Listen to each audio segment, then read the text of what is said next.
falar sobre as eleições municipais aqui no Brasil. É um fato que aconteceu no final de semana. O Salles até já se manifestou sobre isso nas redes sociais e a gente vai querer ouvi-lo aqui também sobre isso. É o seguinte: o Partido Novo divulgou uma nota neste domingo dizendo ter sido surpreendido com a filiação do ex-prefeito de Belo Horizonte, Alexandre Calil, ao Republicanos. Essa manifestação ocorre um dia após o governador de Minas Gerais, Romeu Zema, do Novo, aparecer no mesmo palanque que Calil, com quem mantém um longo histórico de rivalidade em Minas, o que gerou críticas de bolsonaristas. O Novo e o Republicanos fecharam uma aliança para apoiar o deputado estadual Mauro Tramonte, do Republicanos, para a Prefeitura de Belo Horizonte nesse ano. A vice da chapa será do Novo, será a ex-secretária de Planejamento do governo Zema, Luísa Barreto.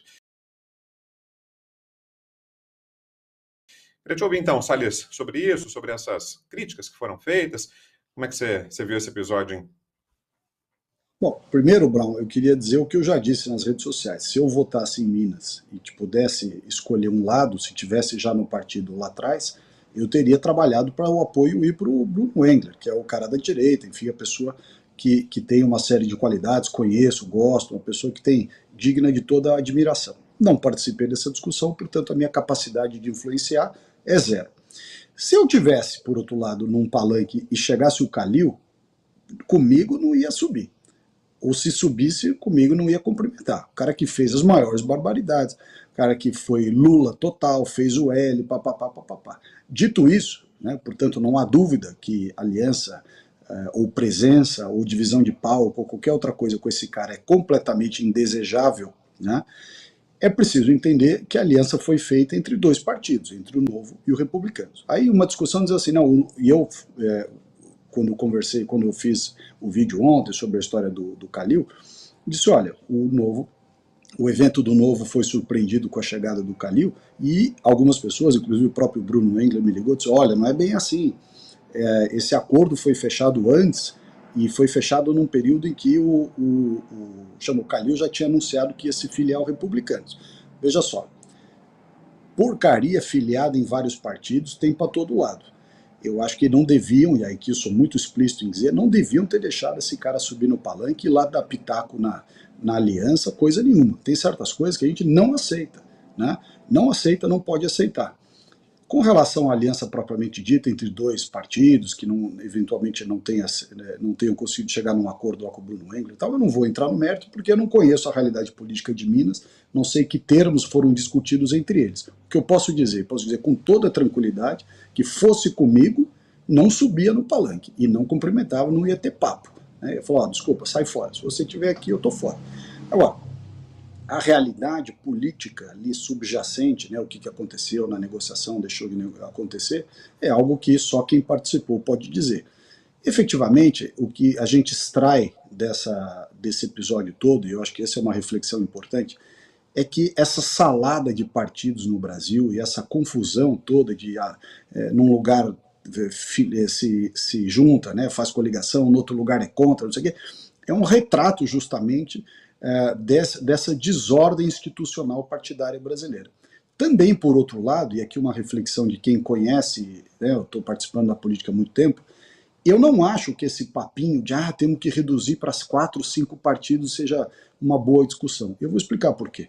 Porque se nós tivéssemos no Brasil regras intrapartidárias que garantissem um sistema de decisão e escolha nos partidos que fosse uma regra clara, como é, por exemplo, nos Estados Unidos, que os caras fazem prévia, todo mundo vota e tal, não estou dizendo que é perfeito, mas é um sistema em que o partido, você fala, não tem um dono do Partido Republicano como não tem um dono do Partido Democrata. Então, de certa forma, você tem ali decisões, tendências, grupos que brigam entre si e, ao fim e ao cabo, nas suas convenções partidárias, escolhem quem são os seus respectivos candidatos. Aqui no Brasil, ao contrário senso, você tem dono de partido. E aí, se você tem pouco partido, você fica ainda mais sujeito às vontades dos donos dos partidos.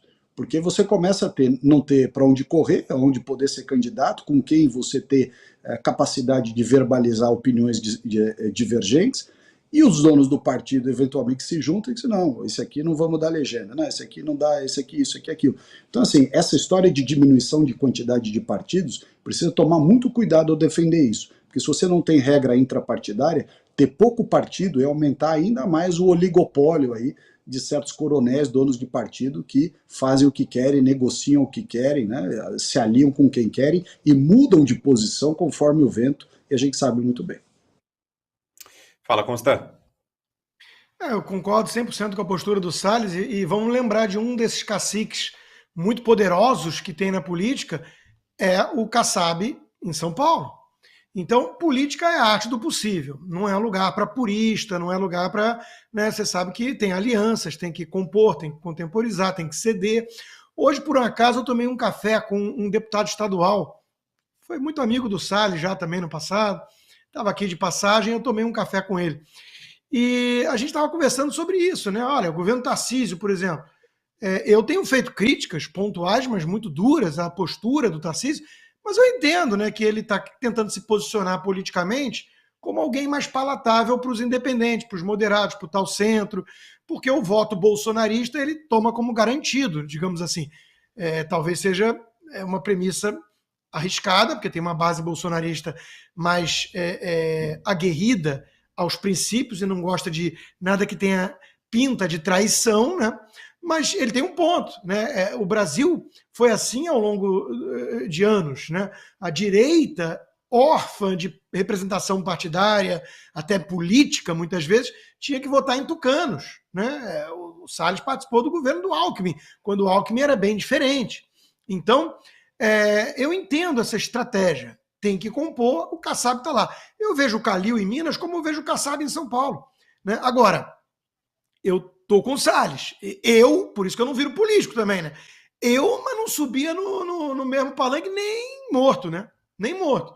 Então, é preciso tomar cuidado com algumas alianças, com alguns acordos, porque isso vai minando a coerência, a base, porque como eles têm os partidos nas mãos, os caciques do centrão fisiológico e da esquerda, como eles têm verba, como eles têm mídia atrás e tudo, a direita tem o quê? A direita tem mobilização orgânica, voluntária.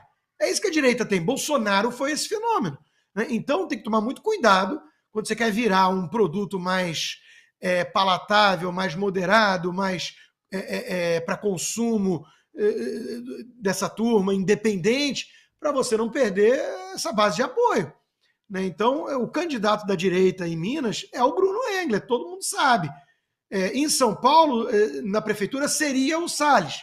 O partido, a princípio o próprio ex-presidente, foi por uma escolha mais pragmática, porque se polarizar muito tem risco do comunista entrar. Então vamos de tucano e tentar colocar ali um vice para puxar mais para cá.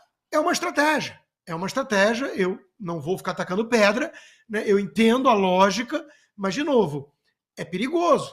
Em algum momento a direita tem que traçar uma linha e falar, daqui eu não passo, porque senão não vai ter muita diferença para um PSDB da vida, né? Que sempre fez um pouco esse jogo.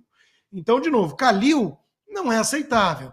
O Zema é um cara que eu gosto, acho que é um bom gestor, acho que ele tem feito as declarações dele de que a direita tem que estar unida, só que ele meteu no grupo aí um Eduardo Leite da vida que eu quase pulei da cadeira, até um Caiado a gente toma plazio e vai.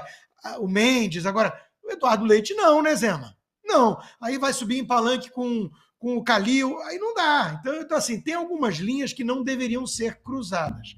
Essa é a minha opinião. Uma opinião de quem não é purista, não é ingênuo, não é romântico, entende que política é um jogo sujo, entende que política é a arte do possível, tudo isso eu entendo, eu não nasci ontem. Agora, tem que ter limite, porque senão o limite é ceder tanto que você virou indistinguível do seu opositor anterior, que era a turma tucana, que se vendia como a única alternativa ao PT. Você sabe, Rodrigo, Agora, o importante é... Diga lá, Salles. Por favor. Uma das características que eu acho que difere os políticos de voto de opinião, que tem posicionamento, né, tem história, tem lastro do ponto de vista ideológico, é você aceitar correr o risco de perder. Né? Quem não pode correr o risco de perder? É o político que vive da política, no sentido financeiro. O cara para o qual a política é business, é negócio. Então esse cara não pode estar fora do game. Porque se esse cara estiver fora do game, ele está ferrado.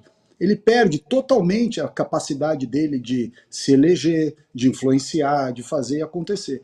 Então, nessas horas, é preciso você manter, como o Rodrigo bem colocou, você manter a coerência da sua visão e dizer, olha, certas coisas não são aceitáveis e certas coisas nós não vamos fazer. Ah, mas vai perder a eleição. Perde a eleição, não tem problema.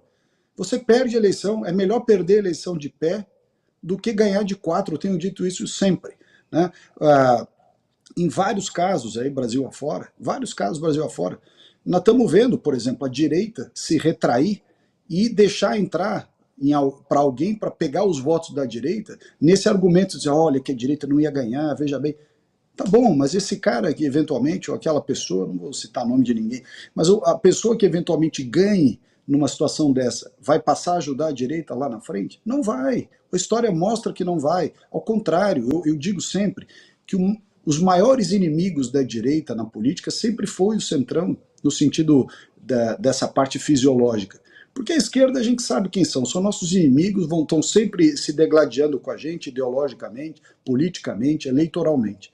O problema são aqueles que usam a direita para se manter no poder. E quando a direita começa a crescer, diz, não deixa esses caras entrar não, esses caras são honestos, vão acabar com o nosso esquema, não deixa esses caras entrar não, porque esses caras vão cobrar da gente, vão cobrar coerência ideológica. Então veja só, é preciso nessas horas ter uma certa noção de que política, se você não quer ser a folha morta no vento que vai para o lado que o vento sopra, você tem que se posicionar e dizer, olha, a nossa posição é esta. A nossa posição é essa, nós vamos defender, claro, defende, e nesse aspecto o Rodrigo citou aqui que o Tarcísio tem feito um esforço para manter esse perfil mais palatável para outros que não sejam de direita, e ele está certo em fazer isso, no sentido de que você pode ter uma postura mais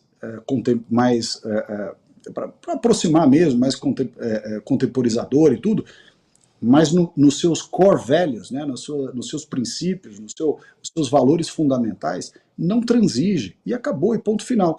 Isto não quer dizer, e aí eu vou fazer aqui uma coisa, não quer dizer que o Novo, porque o Calil subiu no palanque, que o Novo se vendeu, e aí uma burrice de algumas pessoas aí da direita dizendo, olha lá, o Novo é partido de esquerda. Pô, para de falar besteira, né? Não fala merda.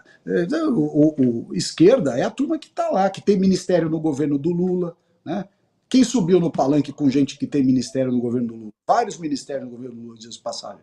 Então, assim, tem que parar de mandar porradaria dentro do grupo e dizer o seguinte, olha, nem todos são iguais, nem todos falam do mesmo jeito, nem todos têm a mesma verve, nem todos têm a mesma disposição, inclusive para o atrito, para ir para o embate, né? Cada um tem uma característica. Aqui a pessoa, isso é uma coisa ruim do grupo da direita, muitas vezes, de alguns imbecis do grupo da direita, porque a palavra é essa, imbecis. Alguns imbecis que assim, a pessoa é super amiga na segunda, na terça vira inimigo, aí na quarta, por uma conveniência qualquer, volta a ser amigo, aí na quinta instiga todo mundo para ser contra de novo, e fica nesse troço. A pessoa não deixa de ser quem ela é por uma atitude ou por outra.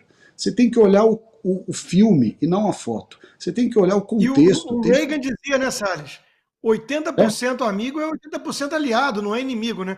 E existem mais de uma estratégia vencedora, um perfil que se adequa mais ao ataque, outro à defesa, outro ao meio campo, isso tudo é importante. O que não pode, eu pego daí, né, é transigir com os core values. Agora, escolher quais batalhas você vai comprar, isso é parte de uma estratégia inteligente, né? Não dá para comprar todas, não dá para abrir todos os frentes ao mesmo tempo de batalha que você perde a guerra. Exato. Não, e não é porque o cara deu uma derrapada, eu acho que o Zema errou mesmo em deixar o Calil subir no palanque. Ele é governador do estado lá em Minas Gerais, já devia estar cheio de segurança da Casa Militar lá. Se sou eu, diz, ó, não sobe no palanque nem a pau e ponto final, foda-se. Mas, cada um é de um jeito e você não precisa execrar o cara por causa disso. Porque se a gente for pegar coisas que alguns fizeram de errado ou fazem de errado, pô, vai ser uma lavação de roupa suja à luz do dia. Então, enfim, acho que já deu esse assunto.